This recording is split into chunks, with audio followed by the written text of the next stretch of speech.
Oh, Subi, we've never been so back, my friend. It is good to see you on the other side of the screen. We get to talk Louisville basketball. What a way to start off the preview and recap season. I'm Carter. I got my guy Subi with me, and we will be talking Louisville versus South Carolina State, the classic bye game to start the season, which is a really big season for Louisville basketball. Pat Kelsey trying to build off the great regular season he had last year kind of came to a disappointing end, I would say, in the NCAA tournament. Lost to a good Creighton team. It happens, but I think a lot of people are looking forward to Louisville basketball this season. Pat Kelsey in year two, and as far as like summer winners, I think Pat Kelsey and Louisville can definitely be put into that category with some of the new pieces they brought in. But we'll talk a little bit more about that. But I want to throw it to you first for I need your thoughts on Louisville, Subi. We haven't had Louisville conversations yet. Yeah, super excited about them. This is arguably the most anticipated season for these Cardinals. I don't know, since the Chris Mack era, which seems like a very distant memory because it was just, I don't know, it felt like Kenny Payne shoveled a bunch of dirt Hmm. over anything that happened prior to him. You almost forget what Louisville was like because of the awful Kenny Payne era, but I think that also speaks to what a brilliant job Pat Kelsey's done in just 1 year. And the excitement's back in Louisville. The hype is real, not only because they are fielding a pretty well rounded team that is highlighted by a great transfer in Ryan Conwell.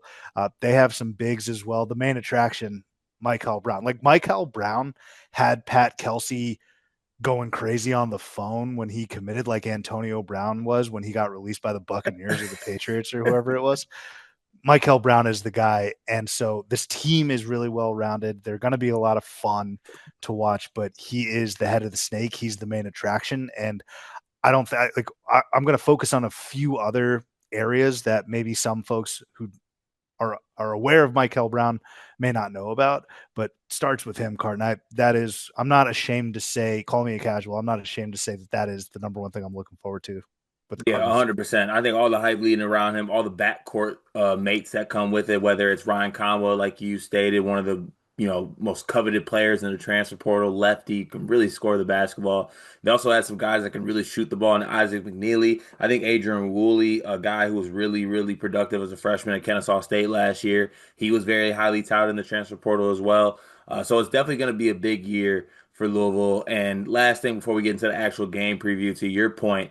This was a team last year where like they had come off back-to-back Kenny Payne years where this program was not just bad, they were in shambles. I'm talking about they had current players on the rosters in the stands watching games. They were winning 4 games. The Young Center was empty. Everything that happened before that, to your point, which is like great basketball history for Louisville, just got washed away. So they looked to last season. They're like, Pat Kelsey, just give us something. And he spit out, what, a 29 win season? I believe it I think was they in only ACC. lost. I think they only lost two times in the ACC last year. Yeah, and go to the ACC championship game, lose to a really good Duke team. Like I think they had a really, really good year. So now that they're able to kind of put the Kenny Payne years behind them, they realize what they have in Pat Kelsey. Now they're going to move forward and what could be a big year for them in the ACC and just in general in college basketball. But that starts with taking on South Carolina State. Now South Carolina State, they're out of the MEAC. It's funny when you talk about these buy games, right? I like try to constitute or like put these games in categories, the buy games in categories that is. There's like the super duper cupcake where it's like, okay, why are we even like touching the court? Like, thank you for coming out the 300 and like 20th team in Ken Palm. Like, we really appreciate you. And then there's like teams that are, inside the 200, which I constitute as like, okay, a really good team should beat that team. But at the same time, they do have somewhat small endearing qualities here or there. I mean, last year on Ken Palm, South Carolina State was a top 150 team defensively. They were terrible offensively in the 250s, but they did play a little semblance of defense. They also played some high major teams last year pretty tough. They lost to Xavier by 3 points. They lost to Georgia by 7 points. So they are a team that has, they have experience playing some of these good teams. I'm not saying they're winning it, but they're not a team that's scared whatsoever. And I believe they lost in the semis, I believe, of the MEAC tournament to Norfolk State, maybe the semis, but a really good team last season that brings back a couple pieces. With that said, I mean, they're going to be fighting an uphill battle in this one. Right, Subi? Yeah, absolutely. Well, first of all, I didn't know that they beat Xavier by 3 last year. I don't know. Maybe they do have Ryan Conwell's number. I mean, excuse me, lost to Xavier by 3. That's a joke. Obviously, Xavier ended up winning. We'll see if that's a potential revenge game spot for Ryan Conwell. But I think what I'm most excited to see here, Cart, is the front court. Okay, we touched on pretty much every other piece of personnel for the Mhm. Cardinals, maybe with the exception of Javon Hadley, who's coming over from Colorado. Very overlooked glue guy in my estimation. I'm a Big 12 guy. I've watched a lot of Colorado basketball, including Hadley.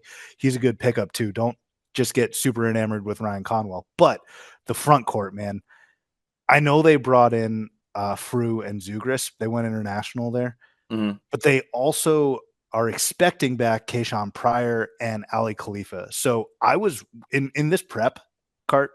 I was really excited in this first game. My eyes were going to be on Khalifa and Pryor. It has been reported, I believe, that Pryor's out Yep. for this Mhm. game, which stinks. And I'll tell you what, folks, like if you can find it in your heart to give the young man a little bit of time, he's coming off of a brutal ACL injury. Mhm. He's had to deal with a death of a very close coach, right? From USF. Mhm. And by the way, that was the last time we saw Kayshawn Pryor really. Like I know we played a few handful of games last year, but he was such an amazing energy guy for South Florida. And that's what made him so intriguing as a prospect coming in year one under Pat Kelsey. He's long, he's athletic, he runs the floor really well. So I'm a little bummed I'm not going to see him in this first game. I'm I'm very much looking forward to his return though and seeing how he ramps up because he's essentially been out a year. Khalifa, on the other hand, as well, I mean, all the reports are that he's in a lot better shape. He's one of the best passing bigs in the country. I wonder how getting back in shape is going to impact what he can bring to the defensive side of the ball because I guess we got to see. Look, these are previews. This is the preview of all previews, right? Before the Right. first game.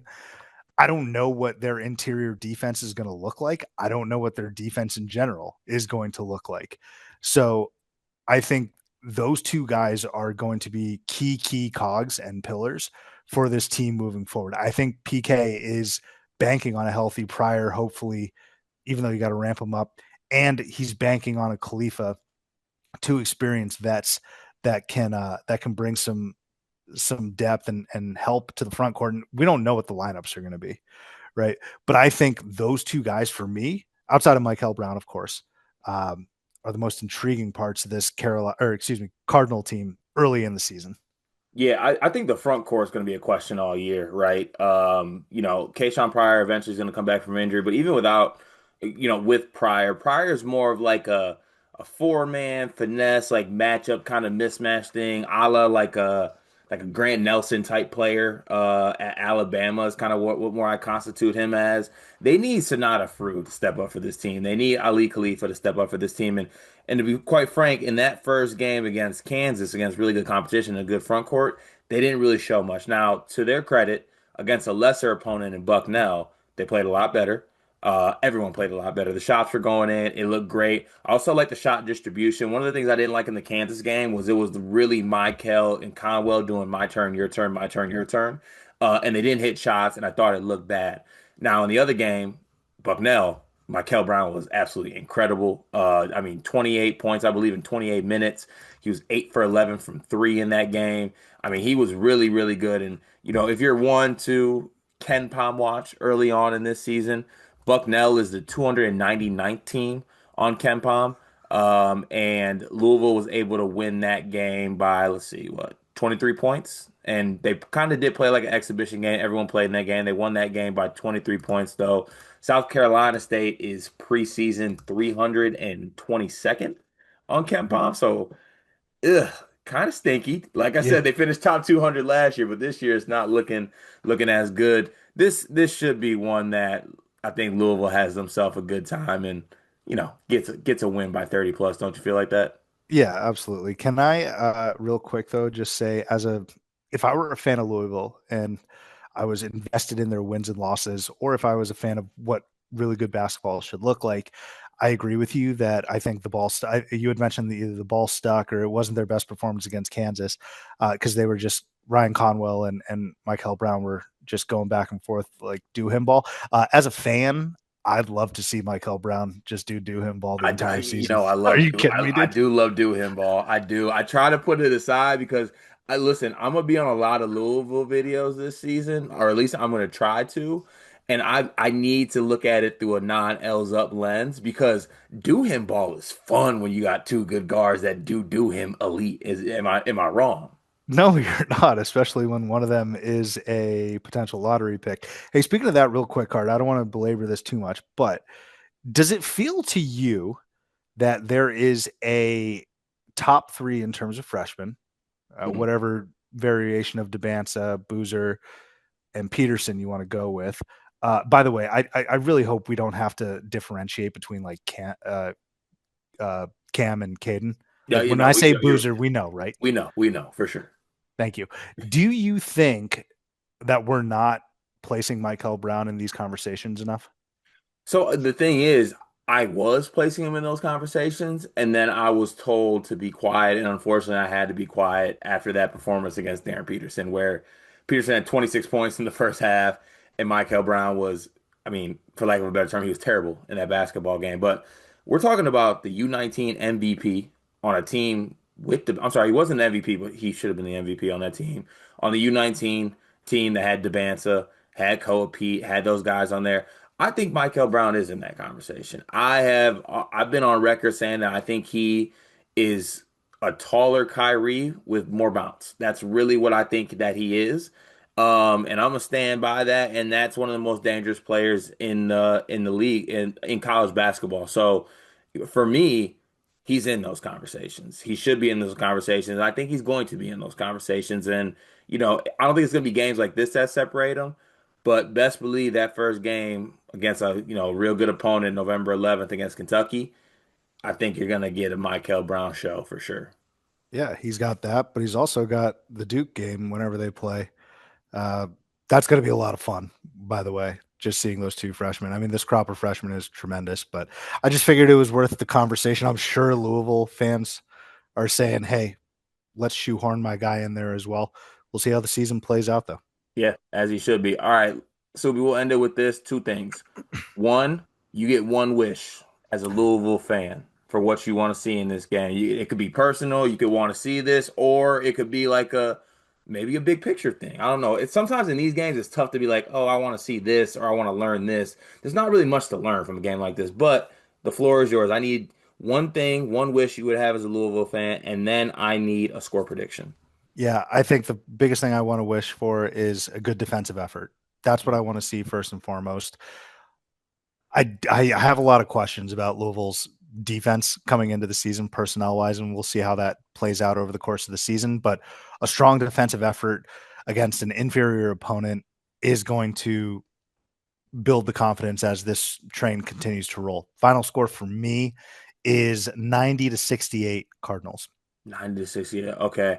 I need a statement. That's my wish. L's up, by the way. You know how I'm rocking this season. I need a statement. I need a 40-point dub. I'm gonna get greedy. I need a 40-point dub. Give me 101 to 61. All right, that is a tail whooping. Hey, Cart, before we get out of here, Mm, the holidays are approaching, Thanksgiving, Christmas, so you're going to be in a lot of social gatherings, events, and there's going to be potential lulls in conversations. I'm hoping our Louisville subscribers and listeners are going to like this one. So, Cart, this one's for you. Write this down in your next social event. please. This is what you say. Uh, can you tell me how to pronounce the capital of Kentucky? Is it Louisville or Louisville? Louisville.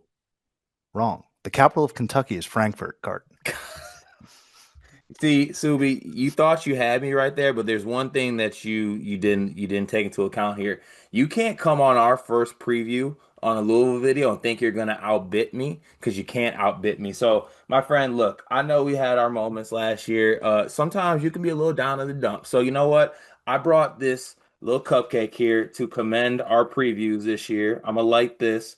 All right, you know what? We're gonna be positive this year. We're gonna have a good year and Pat Kelsey's gonna win a tournament game. Okay, that's not what I'm wishing for, but this cupcake is the you and I, my friend. We're gonna have ourselves a good year. I'm gonna go ahead and get this for you. Cheers to you. Make sure you tune in for the recap. Tune in to us all year here on Sleepers Media. We will have you covered for all major college basketball games, especially the Louisville Cardinals. They will be one of the most fun teams to watch this season. For Carter Elliott, for Subi, we'll catch y'all next time.